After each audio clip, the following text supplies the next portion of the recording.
నర్సన్నపేట సభలో పాల్గొన్న AP CM Chandrababu అక్కడ వివిధ ఉత్పత్తుల్ని పరిశీలించారు. ఈ సందర్భంగా అక్కడున్న బుల్లెట్ బైక్ పై కూర్చుని అందరి దృష్టిని ఆకర్షించారు.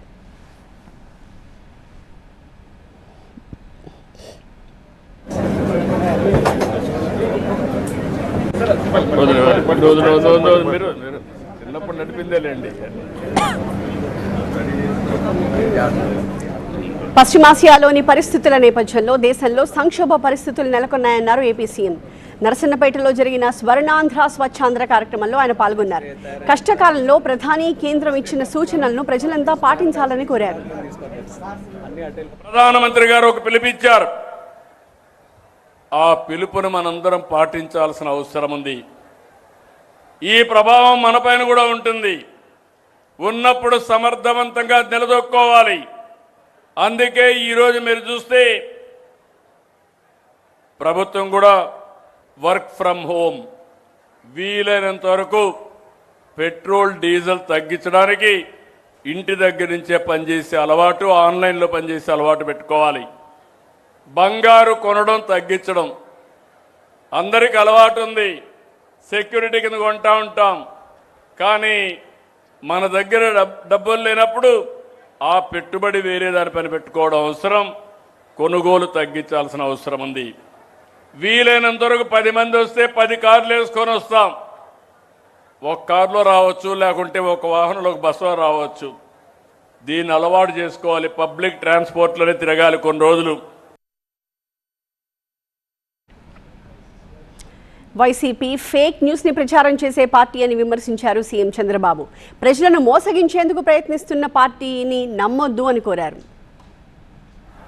ఇదే సైకాలజీ గొడ్డలి పార్టీ చేసే పని. ఒకటి ఏదో క్రియేట్ చేస్తారు, మీరంతా లేచి పారిపోతారు.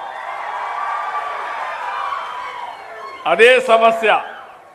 అది లేదని చెప్పడానికి నాకు టైం పట్టింది. డిస్టర్బ్ కావడానికి 1 సెకండే పట్టింది. ఇది ఎప్పుడు విధ్వంసానికి అభివృద్ధికి ఉన్న తేడా.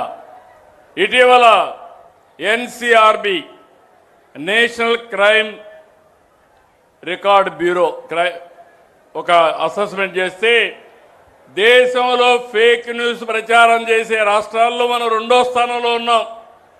దీనికి కారణం వీళ్ళేనని చెప్పి కూడా నేను మీకు తెలియజేస్తున్నా.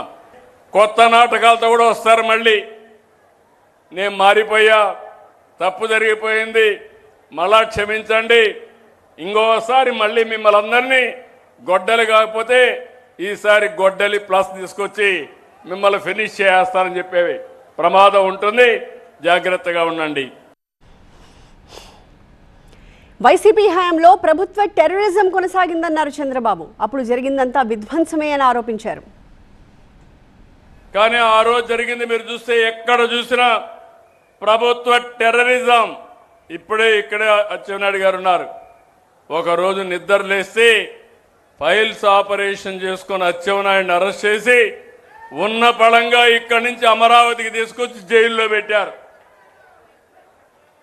ఒక్కరే కాదు, బెదిరింపులు, కేసులు, అరాచకం మామూలు విధ్వంసం కాదు. విధ్వంసం విధ్వంసం విధ్వంసం నా జీవితంలో ఎప్పుడూ చూడలేదు. ఆనాడు అశాంతి, అలజడి, అభద్రత, ఎవరి ఆస్తి ఎవరికి లేకుండా ఇష్టానుసారంగా వాళ్ళ మాట వినకపోతే మీ భూమిని ప్రభుత్వ లెక్కల్లో పెట్టేశారు. 22A పెట్టారు. నాకు 3 సంవత్సరాలు పడతా ఉంది. ఇదంతా కూడా గొడ్డలి పార్టీతో ఉత్తరాంధ్ర అభివృద్ధికి వేటుపడింది. ఉత్తరాంధ్రను ఎంతగానో అభివృద్ధి చేస్తున్నామన్నారు సీఎం చంద్రబాబు. ఈ విషయాన్ని ప్రజలు గమనించాలని, అభివృద్ధికి సహకరించాలని కోరారు. అందరూ బెస్ట్ టీం ఉంది, కానీ జిల్లా అభివృద్ధి వెనకాలంది. దానికి వాళ్లే కదా కారణం, మీరు కూడా కారణం. ఈ జిల్లాలో ఎక్కువ ఉద్యమాలు చేస్తారు కానీ అభివృద్ధికి మాత్రం ముందుకు రారు. ఈరోజు నా బాధ, నా ఆవేదన మీరు అర్థం చేసుకోవాలి. నేను ఒక సంకల్పం చేశాను. ఉత్తరాంధ్ర నుంచి వలసలు కాదు, ఉత్తరాంధ్రకు వలసలు రావాలనేది నా సంకల్పం.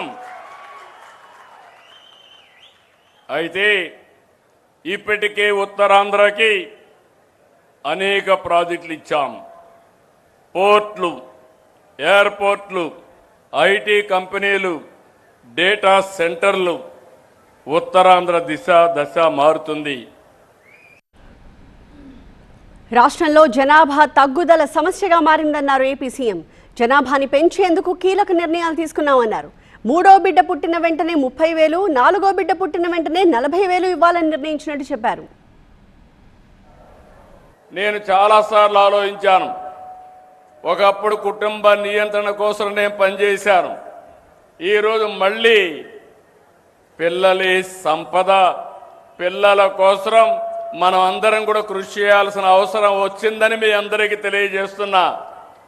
అందుకని నేను ఇంకొక నిర్ణయం కూడా చేసుకొని నెలలో వస్తున్నా మీ దగ్గరికి. మూడో చైల్డ్కి 30,000 రూపాయలు పుట్టిన వెంటనే ఇస్తాం.